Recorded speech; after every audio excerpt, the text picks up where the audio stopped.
Dans cet exercice, nous allons voir comment vectoriser une image. Vectoriser pour passer d'un fichier JPEG pixelisé à un fichier vectoriel sur lequel la résolution et la taille du pixel n'a aucun impact. Par exemple, ici vous avez un fichier pixel, un fichier JPEG qui va nous servir de modèle. Si je zoome sur mon fichier, on voit bien que j'ai des pixels qui apparaissent sur le haut de l'image, à l'intérieur de l'image.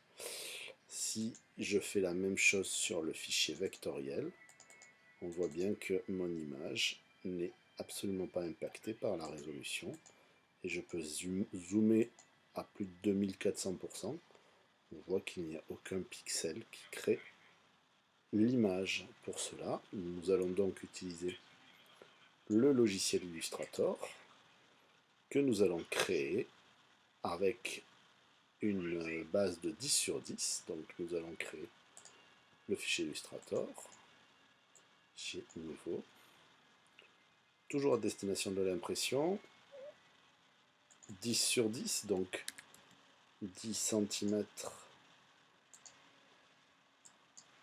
10 cm par 10 cm.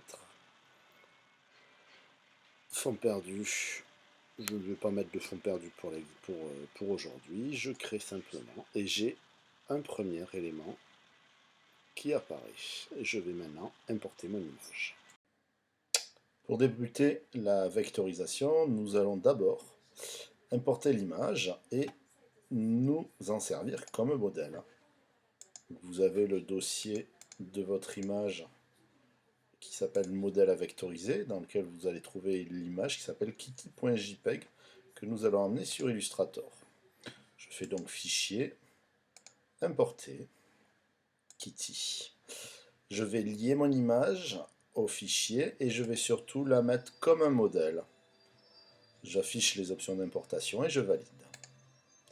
Mon image arrive au centre de mon document. Je vous rappelle que mon document, pour vérifier les tailles, je peux faire afficher les règles, ce qui va me permettre de voir que mon image, elle fait 10 sur 10 cm. Donc je vais travailler, comme pour l'exercice précédent, sur un document de 10 par 10.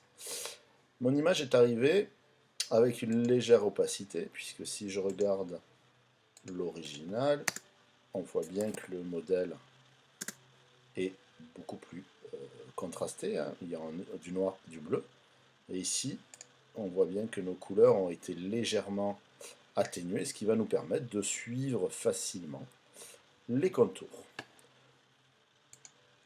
Dans cette nouvelle fenêtre qui vient d'apparaître, ce nouveau panneau qui s'appelle Calque, nous pouvons voir que le modèle est verrouillé, c'est-à-dire que je ne peux pas l'attraper, je ne peux pas le toucher, et qui s'appelle modèle Kitty. Il a une fonctionnalité de ne pas s'imprimer. Si je décide d'imprimer le document, le modèle ne s'imprimera pas. Je peux cocher ici pour le faire apparaître ou disparaître. Je vais donc forcément travailler sur le premier calque et ensuite je vais créer des calques suivants pour pouvoir petit à petit créer ma forme.